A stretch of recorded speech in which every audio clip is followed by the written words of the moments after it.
मोमिन और काफिर की रूह निकलने की तफसील एक मर्तबा नबी करीम सल्लल्लाहु अलैहि वसल्लम ने मौत से दरियाफ्त किया कि मोमिन की रूह किस तरह कब्ज करता है, तो उसने बताया, हजरत, जब दुनिया की आखिरी घड़ी और आखिरत की पहली घड़ी होती है, यानी जब वह अपने उम्र का वक्त पूरा करके आलम आखिरत में कदम रखना चाहता है, तो मैं अपने मातहतों को उसके पास भेजता हूँ। वे जन्नत के खुशबूदार फूल और नाजुक डालियां लेकर उसके पास आते हैं, फूलों को उसकी दोनों आंखों के सामने रख देते हैं और नरमी और शफकत के साथ उसकी रूह का इलाज करते हैं। यहां तक कि जब उसका सांस गले की हंसली तक पहुंचता है तो मैं खुद उसके पास आकर सलाम करता हूं और रूह निकाल लेता हूं। फौरन ही उस रूह को लेकर आसमान पर चढ़ जाता हूं।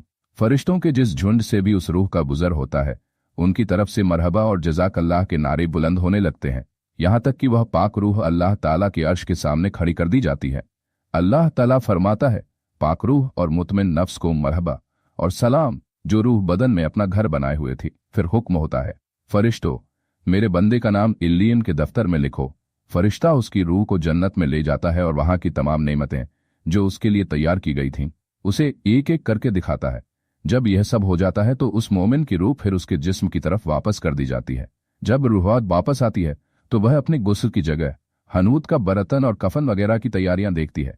उस वक्त इसके नजदीक सबसे प्यारा और महबूब वही शख्स होता है जो इसे कब्र में दफनाने की जल्दी करता है, और वे लोग दुश्मन मालूम होते हैं जो देर लगाते हैं। जब यह बंदा कब्र में दाखिल होता है तो जमीन कहती है, तुझे खुशी हो कि तू एक जानी पहचानी जगह आया।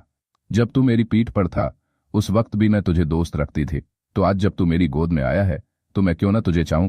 अब तू जल्द ही देखेगा कि मैं तुझसे कैसा सलूक करती हूं।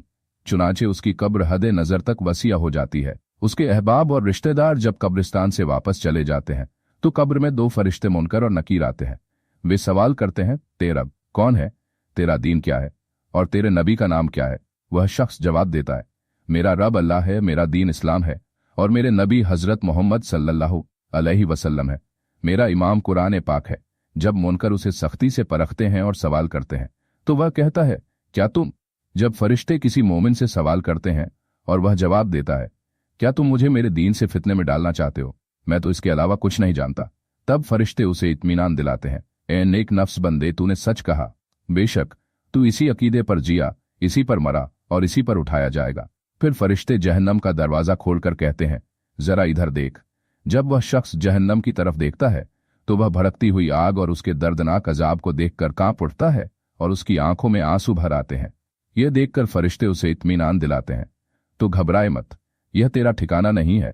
अल्लाह ताला ने तेरे नेकी के अमाल की वजह से इन तमाम तकलीफों को तुझसे दूर कर दिया है। फिर उस दरवाजे को बंद करके उसके लिए जन्नत का दरवाजा खोल देते हैं।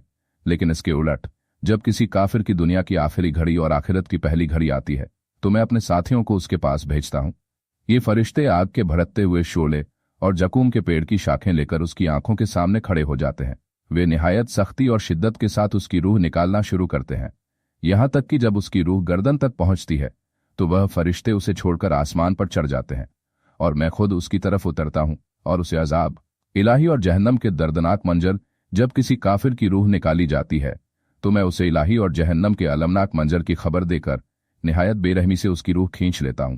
फिर जब मैं उसे आसमान की तरफ ले जाता हूं तो आसमान के दरवाजे उस पर बंद कर दिए जाते हैं। हर फरिश्ता जो उसे देखता है उस पर लानत करता नजर आता है। इतने में अल्लाह ताला की तरफ से आवाज आती है, इस खबीस और नापाक रूह को रहम का हक नहीं जो गंदे और खबीस जिस्म में रहती थी। फिर इसका नाम सिज्जीन के दफ्तर में लिखा जाता है और इसे जहन्नम में फेंक दिया जाता है। वहां यह जहन्नम का दर्दनाक अजाब देखता है जो अल्लाह ताला ने उसके लिए तैयार किया है। उसके बाद इसकी रूह को फिर जिस्म की तरफ वापस कर दिया जाता है। यहां आकर वह अपनी गुस्ल की जगह बर्तन और कफन की तैयारियां देखता है।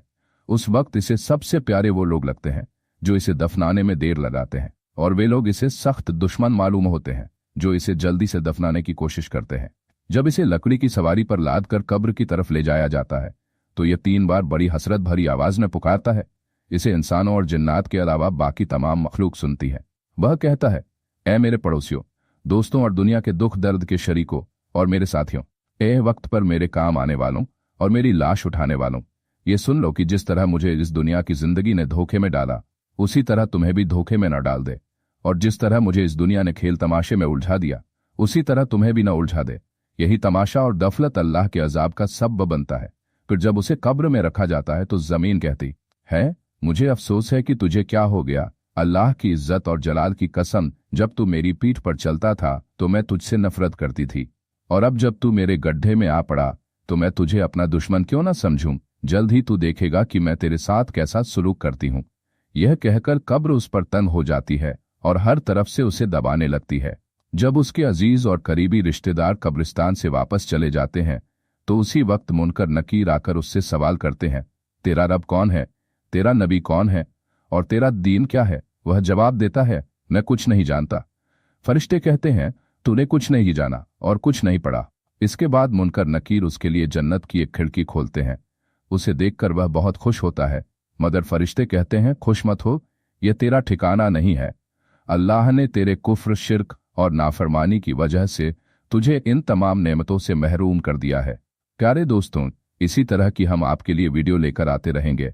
अगर आपको पसंद आए तो हमारी वीडियो को शेयर करना, चैनल को सब्सक्राइब नहीं किया है तो चैनल को सब्सक्राइब करके वीडियो को लाइक शेयर जरूर करना। अल्लाह हाफिज।